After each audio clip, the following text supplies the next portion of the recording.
You are listening to the People-Centric podcast, where we talk through the toughest challenges that people face at work and give practical advice to fixing those challenges. Thanks for joining our movement to create workplaces that are happier, healthier, aligned, and empowered by putting people at the center of all that we do.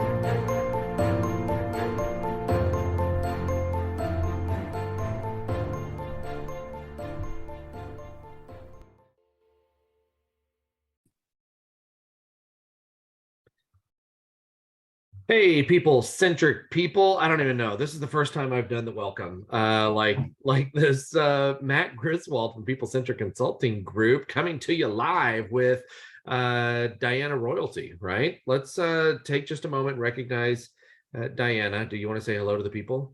Hi, people. It's People-Centric Leaders. Hello, People-Centric Leaders. Yeah, people-centric people. The people who work. It's fine. It's just Diana and I today, and boy, do we have a treat. Dawn and Bethany and Stephanie, they're all on location. That can mean lots of different things. You can interpret that however you would like to do it. But I do want to remind you as well, we just started, and I say we, it's really Diana, really just started to put these podcasts on YouTube as well. If you haven't gone to our YouTube channel, go check it out. I will say there's some older content on there. There's some older videos. We need to, and we're gonna get newer and newer as we continue to build that YouTube out. But you might see, Dawn in a jacket or myself in a jacket, and wonder where that came from or what that looks like. And so today, though, we thought instead of waiting for everybody to get together to do the podcast, let's just take an opportunity for Diana and I to be able to get together and talk about something that is near and dear to our hearts. And if you have worked with us in the past, it might be near and dear to you all as well. Diana and I have worked together now. I think I've been over there for over 5 years now. It's like 5.5 years now. Yeah, I think it is over 5 years. And I've been at People-Centric almost 10. Yeah. So half of Diana's work life, this person, if you're watching the video, has been a part of your life now for a while, right? Half a decade, Matt. Yeah. Let's do word association. Matt working with Diana has been forever. Amazing. Exhausting. Okay. Fantastic.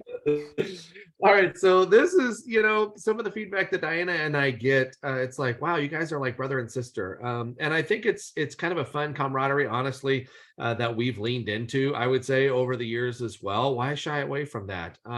But one of the things that people always notice is that Diana and I operate very, very differently. How we go about work and the things that we choose to prioritize maybe in work or for work or for the team might be different things. Your day-to-day tasks, like your day-to-day role. What's that look like, Diana?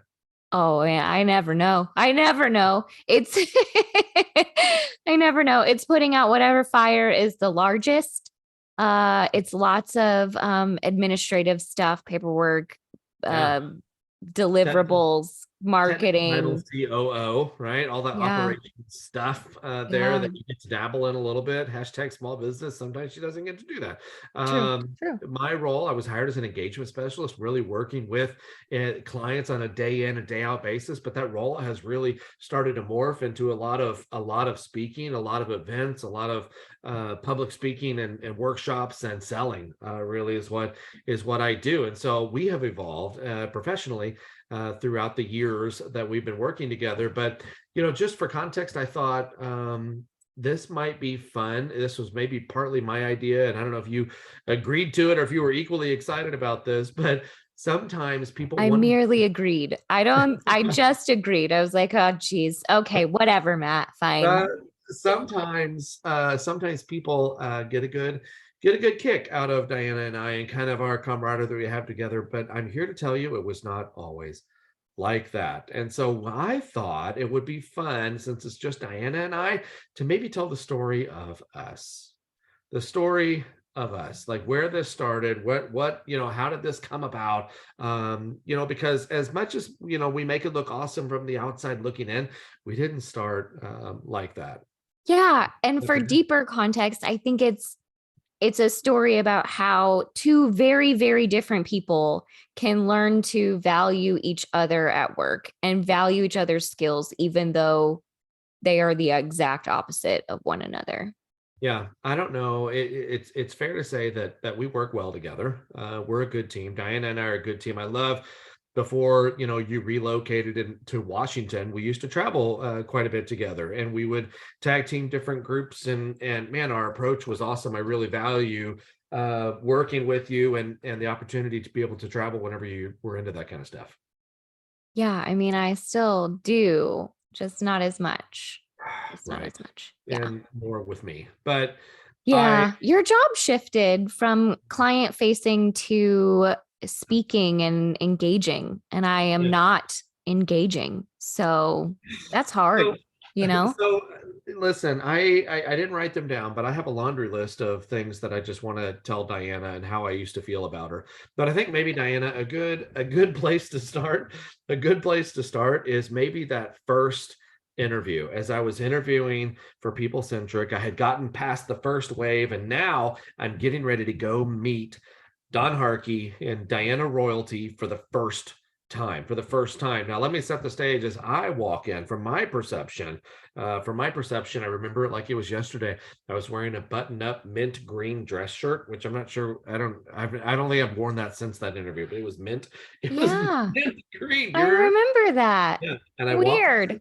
I walked into the office, and I noticed two things that I would like everybody to know that I noticed about Diana's office. One, she has a golden stapler. Do you still have that golden I do. stapler? I do still have my golden stapler. Yeah. Well, That's mine. I took it with me. that's a whole nother session why somebody needs a golden stapler. But the It's second one important. is a sign behind her desk that says it's just my face.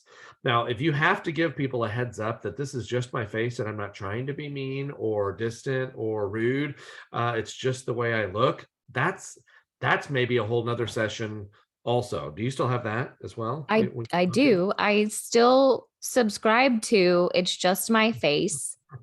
I have an expressive Yeah. face, so one, you'll always know what I'm thinking, Mhm. or two, you'll always think that I'm thinking something mean, which Wow. you know, it could be true. I don't know. I Yeah. have a very distinctive resting face, Face. Yeah, we'll and let you then read between the lines this right, of what yeah, that looked like. So anyway, we go across the street, we go to lunch, and I'm sitting across from Don and Diana, and they are in one side of the booth, and I am on the other side of the booth. And now it is time for me to prove myself. I'm pretty good with words and being able to engage people and get them to like me.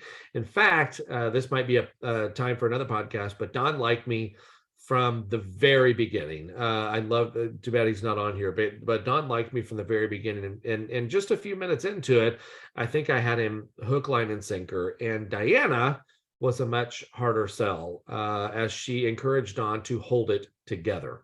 yeah, yeah. I don't fall for flattery or trickery or any of those things. I'm not one to be wooed. You know how like some people are like, I can win over. You cannot. It will take time. I am a ultimate skeptic, and I need people to prove to me that they are worthy of my time.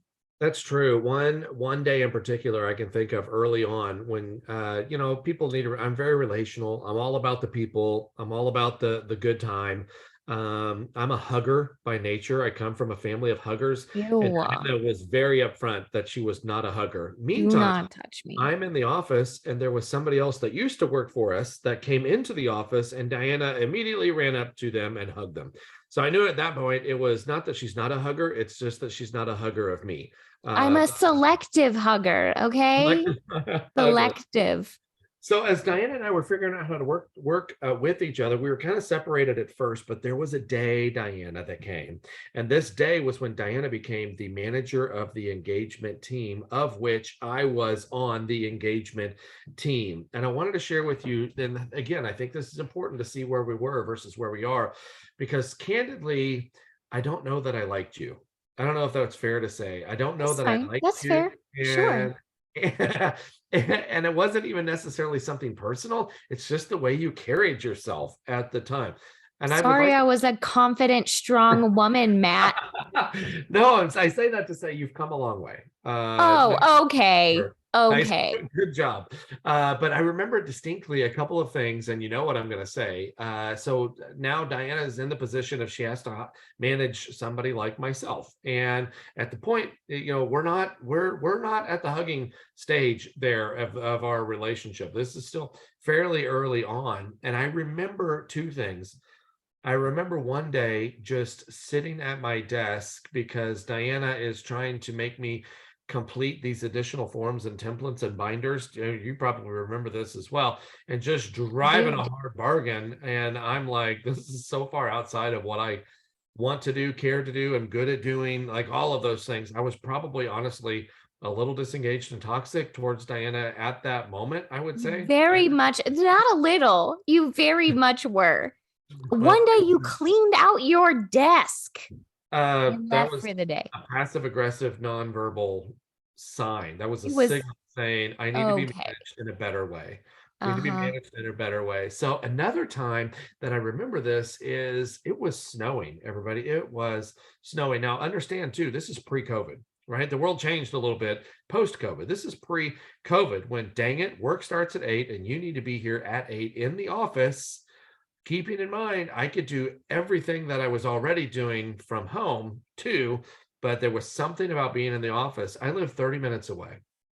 And in the meantime, I was supposed to be there at 8. It was not 8. I think it was like 8:30. I was driving there, snow-covered highways, blowing sideways, but I was still making the effort to get there. And Diana sends me a text to respond to, by the way, as I'm driving in the snow down the highway, and said, are you doing okay?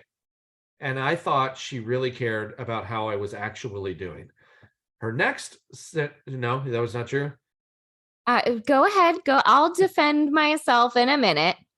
I said, "Oh, look, she cares about me and wants to make sure I'm safe." And I said, "Yeah, sorry, it's just I'm on my way. It's just a little, snowy and icy here."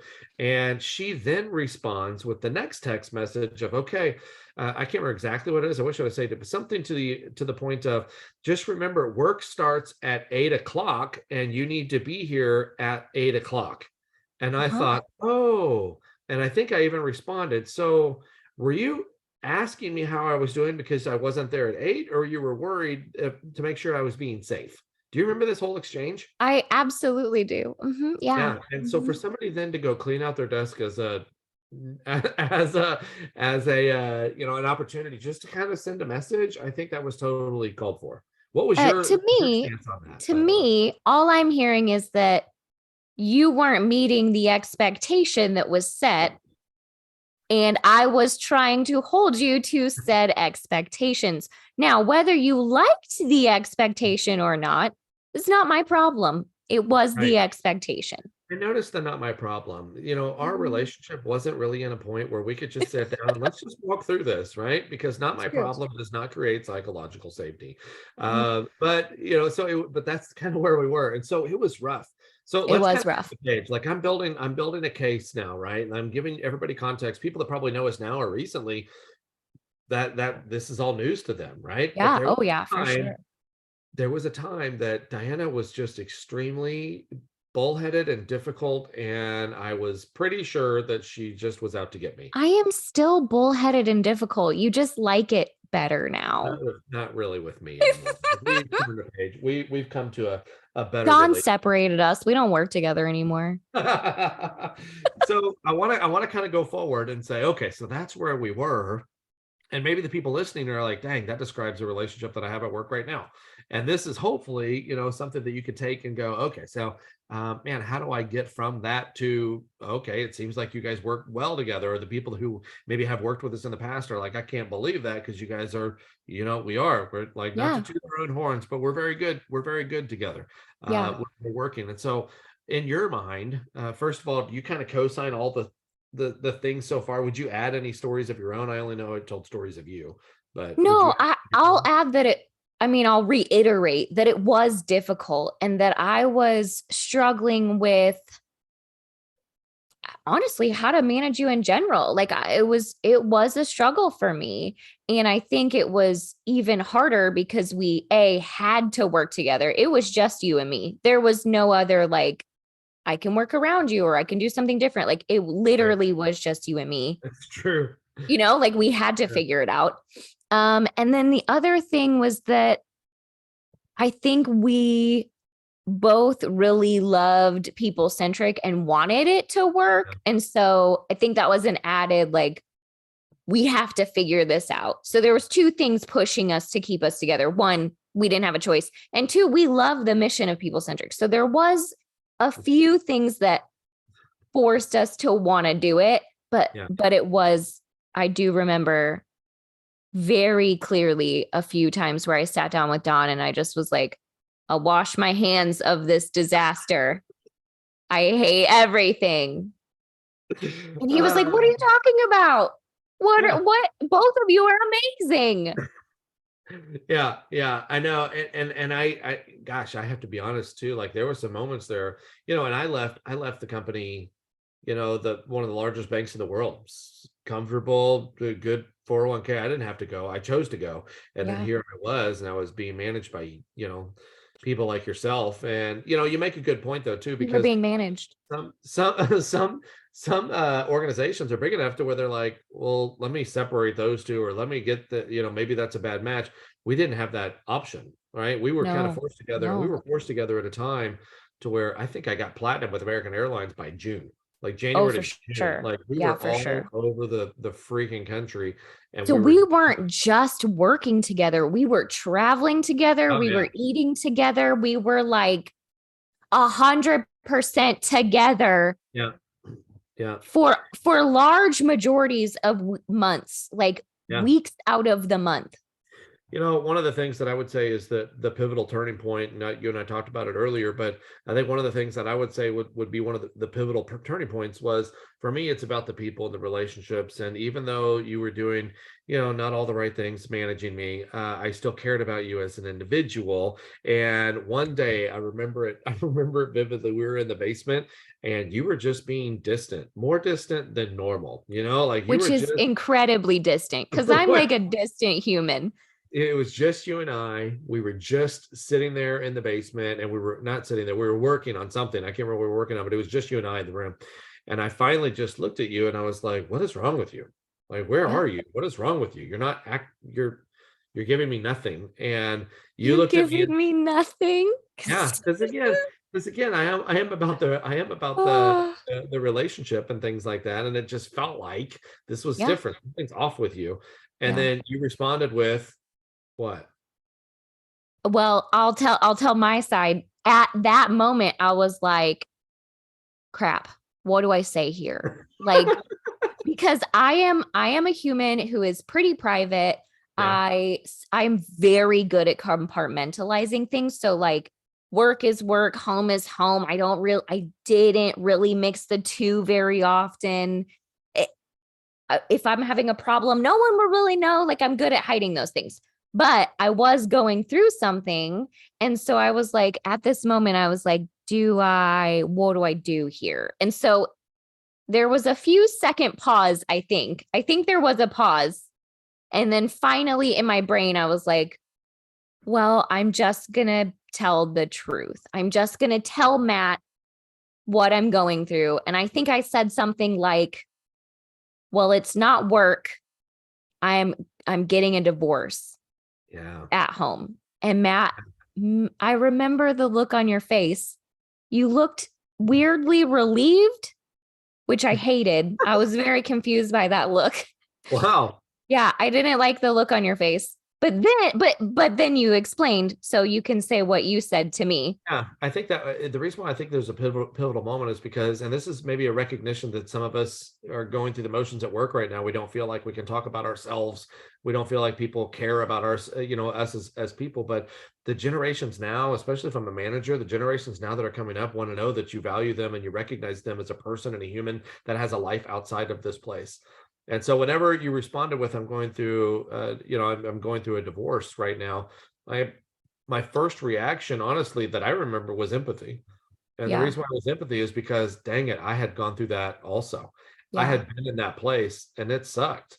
It sucks. We can put on the face of just going to go to work and leave that at the door, but that's an old school management, or that's an old school philosophy that just doesn't fly. And Yeah. for us, I think it was, even though sucky, it was pivotal It because it was. was, man, that was common ground that we're both, and I think, for one, I don't want to put words in your mouth, but for one, you were able to kind of let your guard down just a little bit because I had also done that. And for me, Mhm.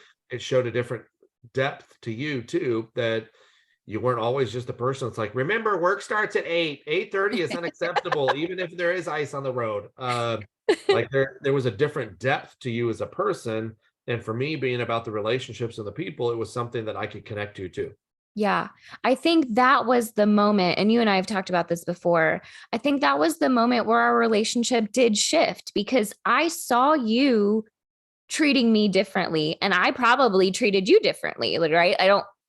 I could tell Yeah. myself all day that I didn't, but I do think I did start to treat you differently Yeah. after we connected on this very like human, not work level. Like we just, you shared with me some very intimate things in your life, and I felt like I knew you better. And like, I felt Yeah. like you were empathizing with me and you gave me grace to have some bad days and some bad Yeah. moments. And it was really pivotal to our relationship.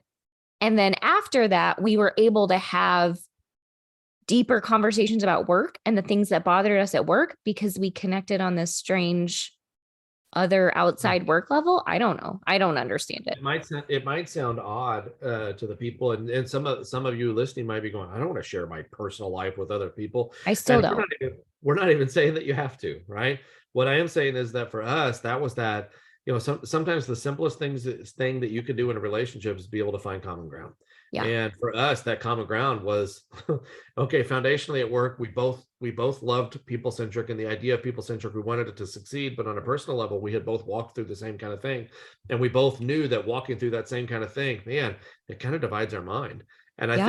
think, I think we both recognized and started to treat each other just maybe a little bit differently too, recognizing that personal life, man, it can consume a lot of your bandwidth or a lot of your mind. And so I think we probably found each other being a little bit more welcoming and helpful Yeah. in certain areas as well, just because we had the recognition and at least the knowing. So not that you Yeah. have to share your personal stuff, but at least have the conversation, at least create a space for a conversation to happen. So if there are, some things like that, I think that transparency and communication, and for us, it was that, but I think that was that moment that we started to change. And then we're able to start taking leaps and bounds, right? So we were continuing to still work with organizations. But then in addition to that, I think this idea of this mutual respect started to kind of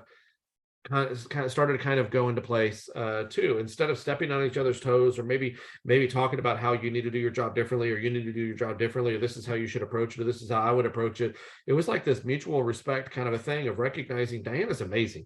Diana does wonderful things. Diana does things that, ultimately we're working for people centric. We want it to work, and she does some amazing things that, yeah, selfishly, it does make my job easier if she can do these things.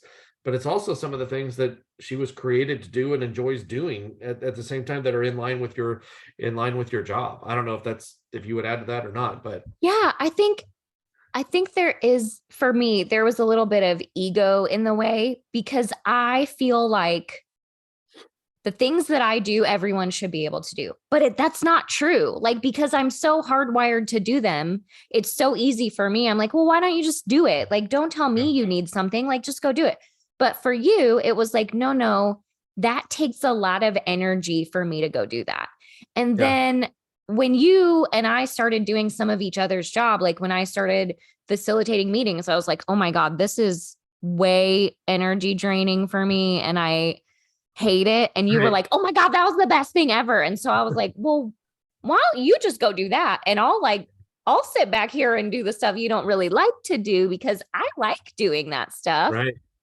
And We so have for me, I started to see that it wasn't you pushing your work to me, it was us valuing each other's unique strengths. Yeah. And then, it was the clarity of the role there. Like, Mhm. what do you like to do? What are you good at doing? Mhm. And then I think we tried to do a pretty good job of setting each other up for success. And I think this is what people would see as we were going to work with different companies would be, I would be maybe facilitating those workshops or the leadership trainings or like the team meetings and stuff like that.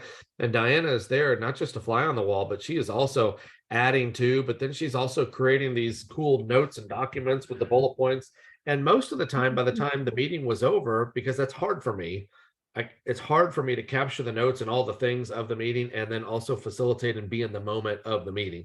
And so most of the time after the meeting was over, Diana would have something created, bullet pointed, outline whatever's, and already emailed the people or the participants that were there as a part of the meeting. And to me, golly, I just loved it and respected it so much that one, she had the ability to do that, but two, it was something that she's probably doing anyway. She's Yeah. probably capturing the events of what's happening anyway. So she's able to do those things, which is a tremendous value to the client. It was a tremendous value to me, but then I'm able to do the thing which I do, which is really move the conversation and engage the people and try to really bring everybody together. And so that mutual respect of the lane, I think, was a good turning point for us as we started to work better together too. Absolutely. And then I think it allowed us to have deeper conversations about that too, right? Like I wasn't stuck doing the things that drained me and exhausted me. You weren't stuck doing those things either. So when we came together at the end of the day, we both still had energy and still had space to talk through what are the next steps with this client? Where are we taking them strategically? What Yeah. does this look like? What can you do? What can I do to make this a better experience for the client? And I think it was really helpful. I mean, I know I left days feeling much better and less Yeah. drained, even though we were working incredibly hard. Yeah. I hated you a lot less. That's what it, Yeah. that's It made the flights and the dinners much less terrible, you know? And I'm only speaking for myself here, but as we continue to work together like that, we became this really good duo, but we also really firmed up those roles, that those expectations, to the point to where we would go into a meeting and Diana would come out of it and go, "Hey, I heard this. Do you mind if I send them an email or send them this resource that I think they said this, I heard that." And I thought, man, that's awesome. Now we're kind of forward thinking for each other at the same time. And as the relationship continues to grow in those moments, now you can kind of even grow outside of work. And what I mean by that is, a lot of people talk about how we have this kind of brother and sister dynamic to where we'll kind of give each other crap or throw sarcastic comments at each other at the same time. But we both, I don't know, that's kind of one of our love languages, I think, of being able Yeah. to just interact like that. So, you now have the work and we're getting into a good work rhythm, but now we can take that to the next level. And now it's really increasing the relationship, with the work stuff and just on a personal level too, because we've worked really well together. Now we're speaking each other's language, and now we're kind of whenever Diana's asking something of me at that point, I'm not I'm not abrasive or defensive. At the same time, I understand where she's coming from, and your whole mentality is different. Your whole Yeah. mentality is different. I Yeah. could And I think we now don't have, we're not assigning intent to one another, right? Like Yeah, I was right. saying, yeah, I was thinking, oh my God, Matt just doesn't want to do his job, quote unquote, right? And you were thinking like, oh, Diana's just bullying and wants to like push me to do stuff that is just like not my thing. Yeah, And I think once we stopped assigning that intent to each other and just sort of said like, we're not going to read into what each other is saying. We know each other now on like a personal level. And so yeah, if we feel like the other person is being abrasive or bullying or pushing, or I think you're not like contributing as much, we just have a conversation about it. yeah. Like we're very open now about what we need from one another. And it doesn't rub me the wrong way Yeah. anymore. Like, I don't know. It's No, and easy. even how we communicate has been ongoing there. But Diana's the big lengthy email person, and I'm the let me video call you and see your nonverbals at the same time and be able to ask a question. And I just want to see how you're doing. How are Mhm. things? Right? It's Yeah. it's how we communicate. I could think of one other time that maybe is pivotal, and I totally forgot about this until just now, but I think you had given me feedback on a document. You asked me to create something. I created it, and I'm pretty good with words. You Like are. that, You're very good. pretty good.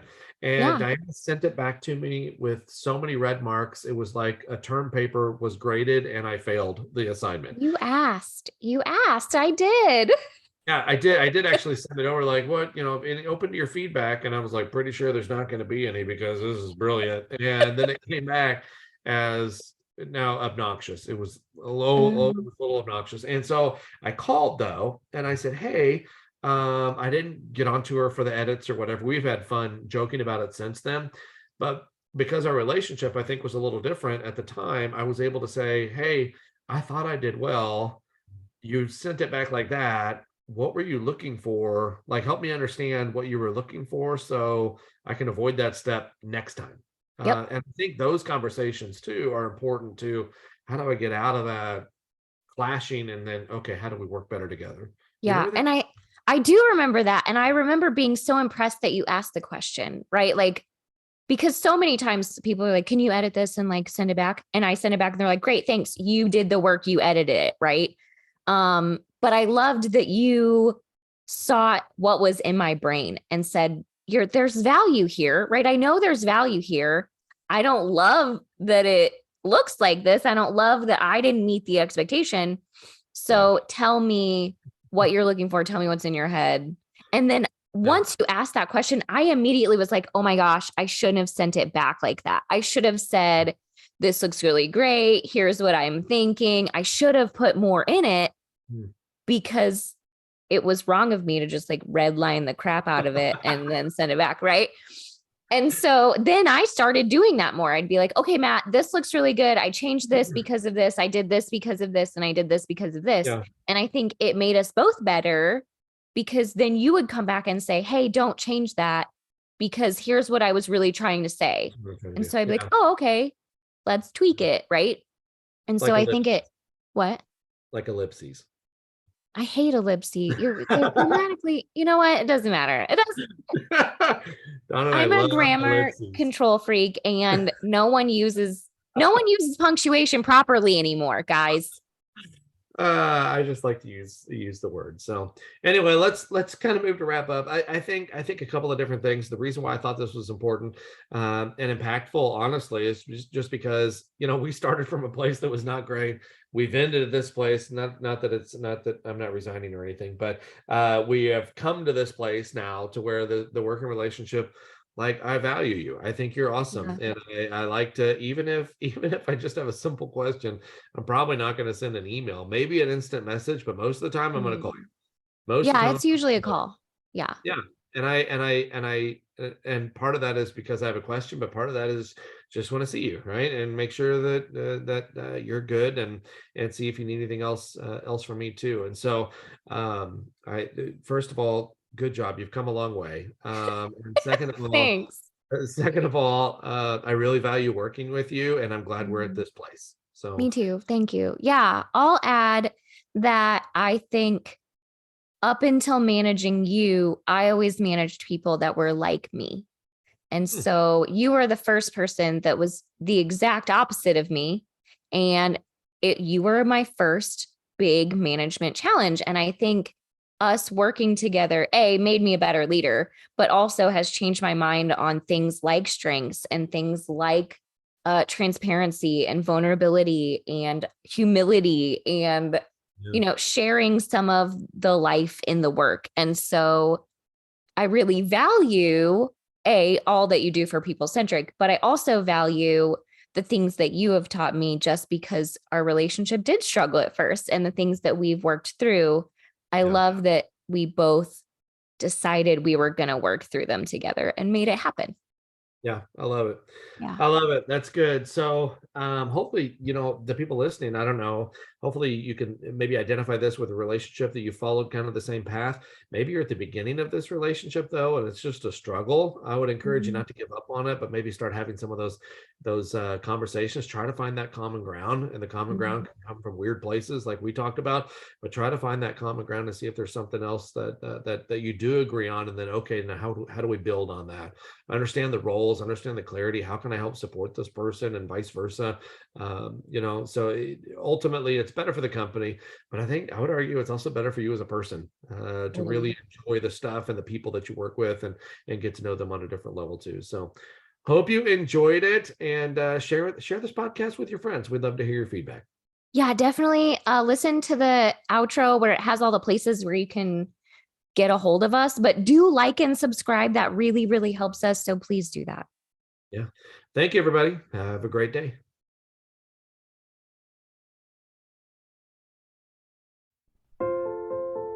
Thank you for listening to the People Centric podcast. We are so grateful for you joining us every week.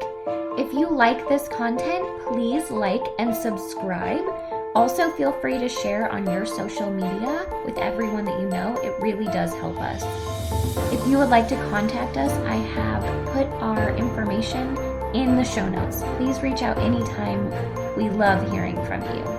We will be back next week with a new topic. Until then, be well and lead well.